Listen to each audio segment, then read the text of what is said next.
કૃષ્ણ પ્રણામી મુલમિલાવા માનવ મંદિરનો 40મો વાર્ષિક મહોત્સવ શ્રી પ્રાણનાથ સ્પેશિયાલિટી હોસ્પિટલની 25મી વર્ષગાંઠ નિમિત્તે વિશાળ સંખ્યામાં ડાયરાનું આયોજન કરવામાં આવ્યું। શ્રી પ્રાણનાથ હોસ્પિટલ દ્વારા 108 સામૂહિક સાપ્તાહિક શ્રી પારાયણ અને 108 શ્રી રાજભોગ વાણી ચર્ચા સાથે શ્રીમદ ભાગવત કથાનું 6 દિવસનું આયોજન કરવામાં આવ્યું હતું અને બહોળી સંખ્યામાં ભક્તો ઉપસ્થિત રહ્યા હતા તેમજ સાંસ્કૃતિક કાર્યક્રમના સાહિત્યકાર શ્રી ઘનશ્યામભાઈ લાખાણી અને તેમના નેતૃત્વમાં લોકગાયક શ્રી લાલુભાઈ માલવિયા અને લોકગાયિકા નેહાબેન કુંભાણી દ્વારા લોક ડાયરાનું આયોજન કરવામાં આવ્યું હતું અને આ કાર્યક્રમ સ્વામી શ્રી લક્ષ્મણ જ્યોતિજી મહારાજ, શ્રી કાંતિ મોદી અને શ્રી પ્રાણનાથ સેવા ટ્રસ્ટ, શ્રી પ્રાણનાથ આરોગ્ય ટ્રસ્ટ અને શ્રી છત્રસાલ ટ્રસ્ટના સમગ્ર ટ્રસ્ટીગણની પ્રેરણાથી આ લોક ડાયરા તથા ભાગવત કથાનું સુંદર આયોજન કરવામાં આવ્યું હતું અને શ્રી પ્રાણનાથ હોસ્પિટલની સ્થાપના તથા શ્રી માનવ પ્રણામી ટ્રસ્ટનો પણ સ્વામી શ્રી લક્ષ્મણ જ્યોતિજી મહારાજના વરદ હસ્તે કરવામાં આવી હતી અને 1008 મહંત શ્રી કૃષ્ણામણી મહારાજ,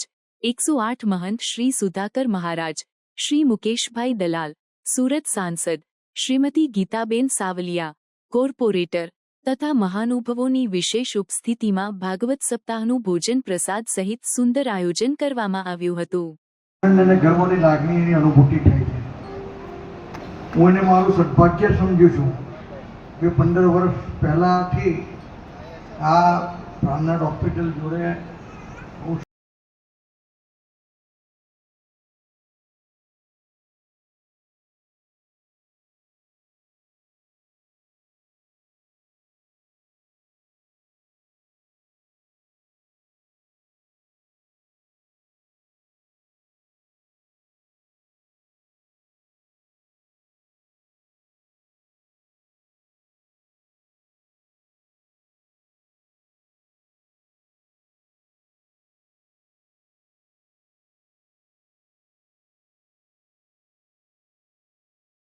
આજે શ્રી કૃષ્ણ પ્રણામી મોલ મિલાવા માનવ મંદિરનો 40મો વાર્ષિક મહોત્સવ અને શ્રી પ્રાણનાથ હોસ્પિટલનો 25 વર્ષમાં પ્રવેશના ઉપલક્ષમાં સિલ્વર જુબલી રજક જયંતિ મહોત્સવનો 7 દિવસીય આ સુંદર કાર્યક્રમનો આજે 6થો દિવસ અને બીજો સત્રની અંદર શ્રીમદ ભાગવત કથાનો સુંદર રસ સ્વાદન આપણે સૌ સાથે મળીને અહીં આગળ કરી રહ્યા છે।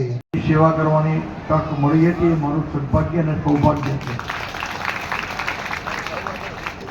આનાથી વિશેષ પુણ્યનું કામ બીજું કશું હોઈ નહીં શકે। તમે જ્યારે પદ પર હોવ છો ત્યારે તમને જ્યાં જ્યાં પણ સારી સંસ્થાઓની, ખાસ કરીને ધાર્મિક અને આરોગ્ય વિષયક સંસ્થાઓની જો સેવા કરવાની નાનકડી તક મળતી હોય એ તમારી તકનો ઉપયોગ કરી દેવો જોઈએ। એમાં વચ્ચે સુરતના માનનીય સંસદ પરમ આદરણીય શ્રી મુકેશભાઈ દલાલ સાહેબનો અહીં આગળ આગમન થયું છે। તેઓ શ્રી અને બ્રહ્મલીન સ્વામી શ્રી 108 શ્રી તારતમ જ્યોતિજી મહારાજજી જ્યારથી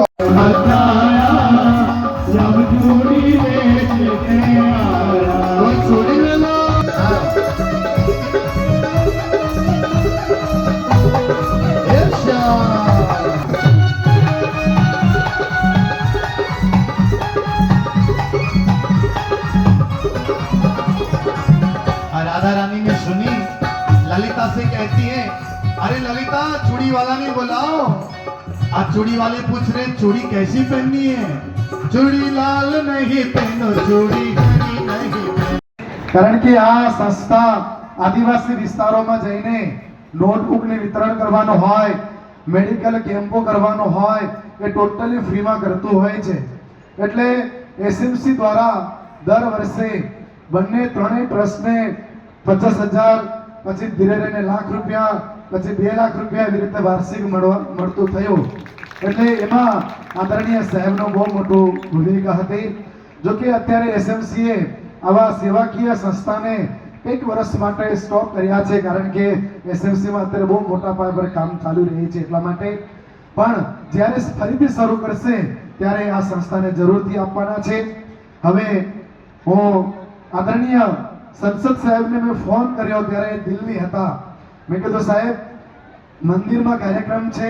હોસ્પિટલનો 25નો સિલ્વર જુબલી મનાવવા માટે જઈ રહ્યા છે ત્યારે આપ શ્રીના આગમનની અમે ઇંતજાર કરીએ છીએ.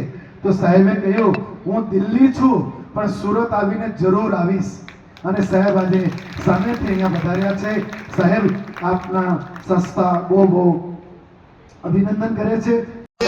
आया मेरे श्याम तेरा दर्द मनाया श्याम चूड़ी बेचने आया मनिहार का वेश बनाया श्याम चूड़ी बेचने आया मनिहार श्याम चूड़ी बेचने आया मनिहार का वेश बनाया श्याम चूड़ी बेचने मनिहार का भेष बनाया श्याम चूड़ी बेचने का भेष बनाया श्याम चूड़ी बेचने आया झोली कांध धरी उसमें चूड़ी भरी बरसाने बरसाने के नाम की चूड़ी पहनाओ सीधा हाथ ऊपर कर दो क्योंकि जिसके हाथ पहनने लगे श्याम पहनाने लगे राधा पहनने लगे श्याम पहनाने लगे चुपके से हाथ दबाया श्याम चूड़ी बेचने आया चुपके राधा समझ गई यह छलिया पड़ी राधा समझ गई छलिया है छलने को आया श्याम चूड़ी बेचने आया छलिया है और बोलिए ना जी. माथुर तो हम करो ना. इनके ही नाम से उन्होंने इसलिए जितना हो सके उतना थोड़े से खटपट हो जाए ना. सॉरी बोलने में कुछ नहीं जाता. कि वो अपने गुरुजी का नाम स्वामी श्री प्राणनाथ झुकने का से नाम अगर परिवार चलता है तो झुक जाइए. समाज के अंदर इस कदर अरे झुक दो बार, एक बार झुको, दो बार झुको, 3 बार झुको, झुक जाओ. परिवार चलता है तो झुक जाओ. चाहे बड़े हो चाहे छोटे हो झुक जाइए. लेकिन झुक करके भी नहीं चलता है तो थोड़ा रुक जाओ. सुन रहे हैं आप सभी को इस प्रोग्राम के अंदर कभी कभी बड़े लोग ऐसे करते हैं ना, बड़ों के सामने झुकेंगे तो ऐसा लगता है ये दबाते. स्वामी लक्ष्मण ज्योति प्रमुख श्री प्राणनाथ हॉस्पिटल श्री कृष्ण प्रणामी मूल मिलाव मानव मंदिर. श्री कृष्ण प्रणामी मूल मिलाव मानव मंदिर અને શ્રી પ્રાણનાથ હોસ્પિટલની રચના બ્રહ્મલીન ગુરુજી સ્વામી શ્રી 108 શ્રી તારતમ જ્યોતિજી મહારાજે કર્યા. એનું મંદિરનું આજે 40 વર્ષ અને હોસ્પિટલનું આજે 25 વર્ષના પ્રવેશમાં સિલ્વર જુબલી રજક જયંતિ મહોત્સવ રંગેને ચંગે ધૂમધામથી 7 દિવસીય 108 પાઠ પારાયણ શ્રીમદ ભાગવત કથાના સુંદર આયોજન અને રાત્રિકાલીન સાંસ્કૃતિક કાર્યક્રમની સાથે અમે ઉજવી રહ્યા છે. એનું આજે 6ઠો દિવસ અને બીજો સત્ર ચાલે છે. આવતીકાલે આ કાર્યક્રમનું સમાપન છે. जन्मदिवस वो प्रसाद भगवान ने परमात्मा ने राजी महाराज ने धरावी ने અને બીજા બધા ને રચના આમ કે દારૂડિયા ને વધારે બોલાવીને इसको ખરીદી અને દારૂ સારા મદિરા પાન કરી કરીને જન્મદિવસ મનાવે બચ્ચે મદિરા પાન કરવા સિલ્વર જુબલી રજત જયંતિ મહોત્સવના આગળ સપ્તદિવસીય 108 પારાયણ શ્રીમદ ભાગવત કથાના સુંદર આયોજન इन लोगों का आशीर्वाद કાર્યક્રમની સાથે ઉજવી રહ્યા છે. એનું આજે 40 દિવસ આવતીકાલે આને બોલાવીને અને મારા જેટલો જન્મદિવસ છોકરા मुकेश दलाल 24 सूरत लोकसभा सांसद. सर आज ये जो कार्यक्रम रखा गया है इसके बारे में आप क्या कहना चाहते हैं?